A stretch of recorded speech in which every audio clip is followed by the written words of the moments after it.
at all, sir? Oh, it's the Miami Heat. Molly, when you talk about the team that has arguably the best defensive starting five in the league, it's the Miami Heat. They held the Trae Young and the Hawks to 91 points, and when they get hot from the three-point line like Duncan Robinson did last night, it's curtains for any team that's coming their way. Oh, snap. Get ready for some Prime 112 or Prime Italian. Stephen A., how about those Minnesota T-Wolves? A 13-point victory, knocking off John Morant and the Memphis Grizzlies in Game 1. Anthony Edwards, get familiar, 36-2-6. Stephen A., are you impressed or what? I'm incredibly impressed. I think that this is a potential superstar in the making when you consider the fact that he's built like a linebacker, got a handle, can get his own shot, has a perimeter shot, not to mention, you know what, we know about his athleticism. I got to give credit where credit is due while giving some love to Karl Anthony Towns as well. But let me say this to the Memphis Grizzlies. Y'all said y'all want all the smoke. Well, you got it now. I expect the Memphis Grizzlies to show us what the hell they are.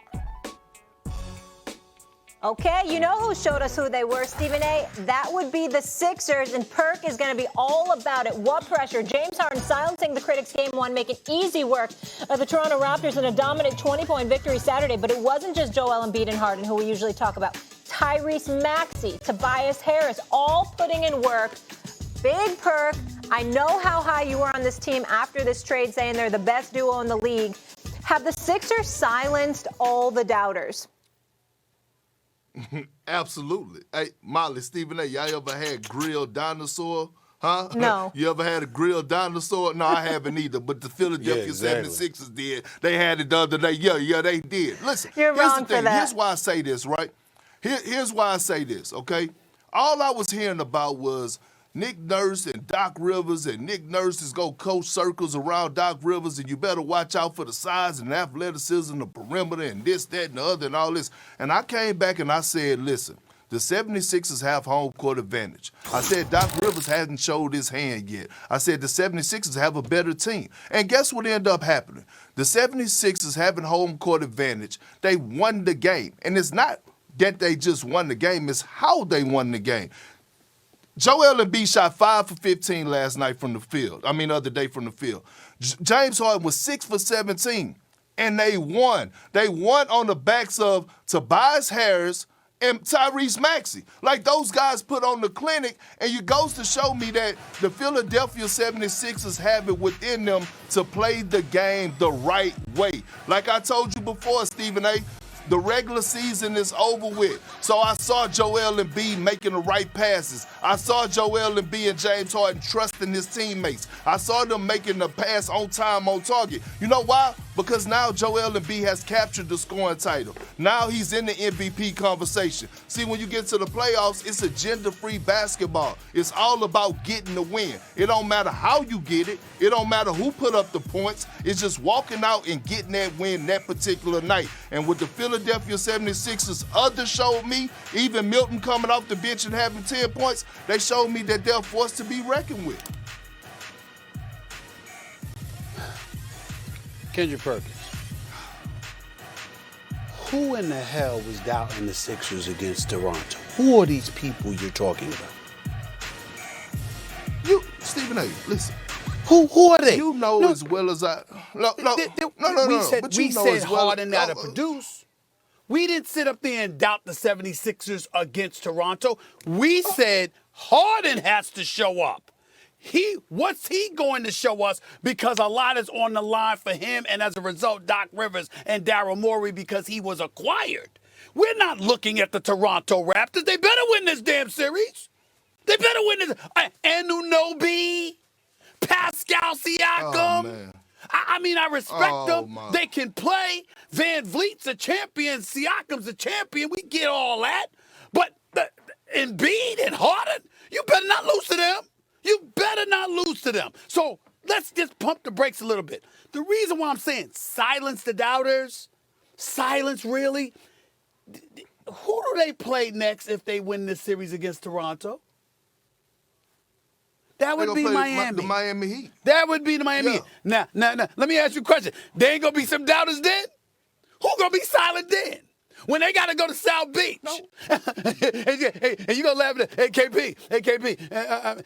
I said when they got to go to South Beach. James Harden, they got to go to South Beach. You understand what I'm saying? I mean, you just never know. You just never know. You know what I'm saying? I mean, the distractions everywhere.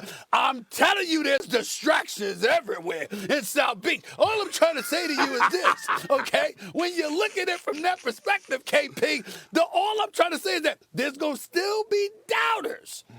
There's going to still be that. You ain't silent the doubters. Ain't nobody think about Toronto. We expect them to beat Toronto, especially now that they got all them injuries. The question is, I mean, if you end up going against Miami in South Beach, what you going to do then? The doubters will be out in full throttle at that point. Stephen A. Yeah. Look. If they make it, which is going to happen, okay? I feel like it's going to be the 76ers in Miami. I'm not trying to count the eggs before they hatch, but let's get it out there. Yeah. But before this series started, it was a lot of people that had major concerns about this series. Matter of fact, it was a lot of people. But we still picked the Sixers. No, not all of us. I didn't. Not once did I have concerns, and I told people, no, I never had concerns about this. I thought you were saying you picked Toronto. I'm sorry. I thought you were saying you picked Toronto. No. I never had concerns, and I told y'all that Toronto, and I love Toronto, but I told people that this wasn't going to even be close when it comes to what these guys have to offer. It's just from a talent aspect. But when you see the emergence of Tyrese Maxey, I mean, this guy is special. I see why Daryl Morey didn't want to give him up in no trade offers for no package deal, even when they were sending off Ben Simmons. Look, Tyrese Maxey is going to be the deciding factor on how the Philadelphia 76ers end up in the Eastern Conference. Whether they're able to make a push, whether they're able to make them beat the Miami Heat, the guy is that special. And the thing that I love about him the most is that he's not afraid of the moment. He's not afraid of the moment. And I believe right now that James Harden know that. Harden know that. I think James Harden know that. We don't agree, but I don't think you're articulating it accurately. Maxey is big time, and I get that. In terms of what we have seen, there's no dispute there. But the reason why he's going to be so huge is because the onus that was initially placed on the shoulders of James Harden will now dissipate. We're not looking for him to average 30 or 35. We're not looking for him to shoot 45% from the field, even though he shot better than 50% from three-point range. We're not looking for that right now. If you go out there and you James Harden and you drop 22 points and 13 to 15 assists, we good with that if Maxey's balling.